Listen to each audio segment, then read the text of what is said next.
What's up, guys? It's your girl Di, and I'm back again with another video. Alright guys, let's get right into the video today. First thing you're gonna need when you're doing acrylic nails is, I would say, your cuticle pusher, because this is the first thing I use before I do anything. I always make sure I push the cuticles back before I start a full set. After that, I make sure that I go in with my hand file or my e-file, and I take the shine off of all 10 of the nails. After that, I dust the nails off. I wouldn't say you definitely need a duster. You can, dust it with anything, a paper towel, wash their hands, a lint, no lint wipe, anything like that. So then after I dust the hands off, take my dehydrator, which would be, in my case, Swipe, to dehydrate the nail. And I use a lint-free wipe to do that, so that, just all of that stuff is not on the nail after I'm done.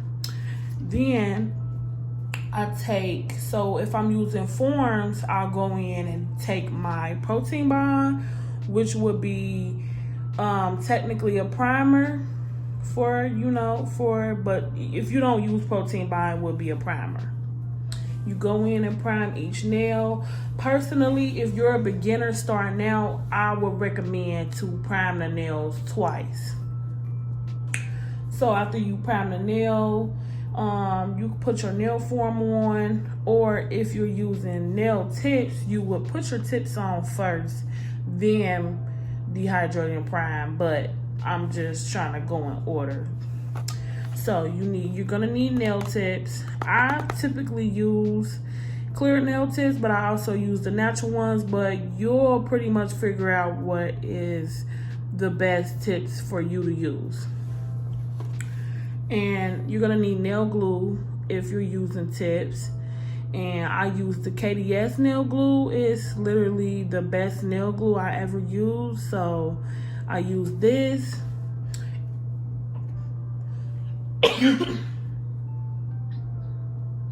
And after you have your tips, your nail glue, glued on your tips and stuff like that, did your dehydrator, did your primer, then you're gonna, need your file once again, file the nails or whatever, is that. Okay, and after that, and you've done all your prep, you're gonna need nail liquid. I use Young Nails nail liquid. It's very good nail liquid, no MMA. It's totally safe and the correct, liquid to use. But you use whatever nail liquid you can afford. I know for me, when I first started out, Young Nails was not really in my budget. They're not expensive, but when you're starting out, you don't really have a lot of money, so you look for cheaper products to use. Okay, so nail liquid, and then you're gonna need acrylic, which I use the Young Nails clear acrylic. And then you're gonna need a Kolinsky brush. Now, I wanna go a little bit into the brush with you guys, because a lot of beginners probably get brushes that are not good quality.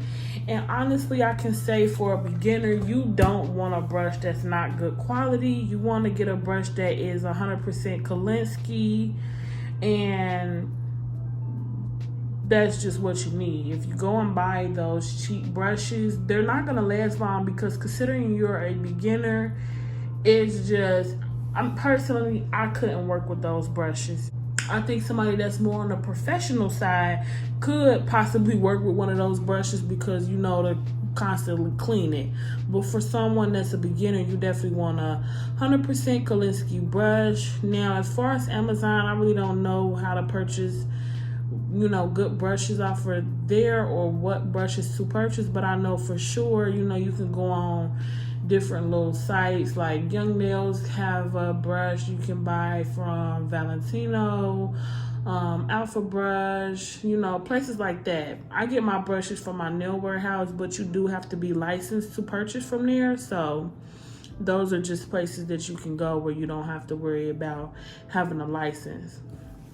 So your brush, and you're gonna need good paper towels. You definitely want good paper towels that is absorbent. I wouldn't recommend using cheap paper towels or Bounty paper towels. These are the Viva, and they're the signature cloth.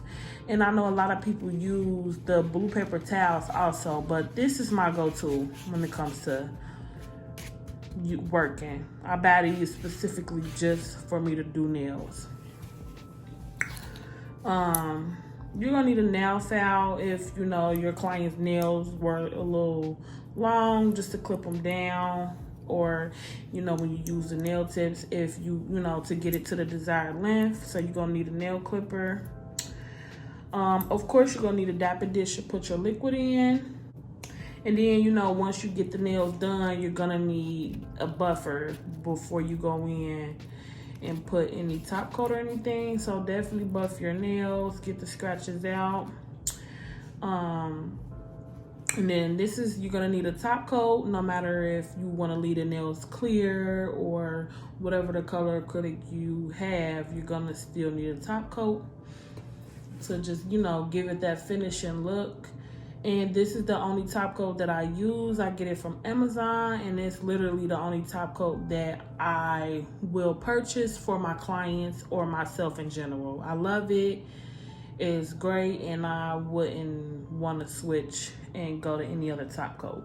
Not that others aren't good, but this is just, it's always worked for me, from me being a beginner up until now being a lot more experienced. And then cuticle oil. After you top coat, just find you some cuticle oil. But one thing about the cuticle oil is you don't really need to go in with much. Just kind of dab, dab, dab, dab, dab. And make sure you're getting it on the skin, not the nails. And that is all, guys. Oh, and you're gonna need to, like, so if you don't have somebody's hand to physically practice on, you're gonna need a practice hand. I know Amazon sells them. I have a silicone hand from Red Iguana. Now I know as a beginner you're not gonna be able to afford something like that, because I think it was like $150. But honestly, I think the best thing to do as far as practicing would be on an actual person if you have it. So guys, that's it. That's the basics of what you need to do acrylic nails. And that's really it. So I can also say that when you're buying your products, I know that you're a beginner, you really don't have a lot of money, but you do want to kind of do your research and find out if the product is a quality product. Just because it's cheap doesn't mean it's quality, and just because it's expensive doesn't mean it's quality also. So if you made it to the end of this video, thank you so much for watching. Please give this video a thumbs up. Comment down below anything that you will want me to do a video on. And please subscribe if you haven't subscribed. I'm going to be doing like a giveaway soon. I'm kind of working out the details as far as what I want to give away. I know I want it to be like a cash giveaway. I'm trying to get my channel up to 1,000 subscribers. So be on the lookout for that. And I'll catch you guys in my next one. Bye.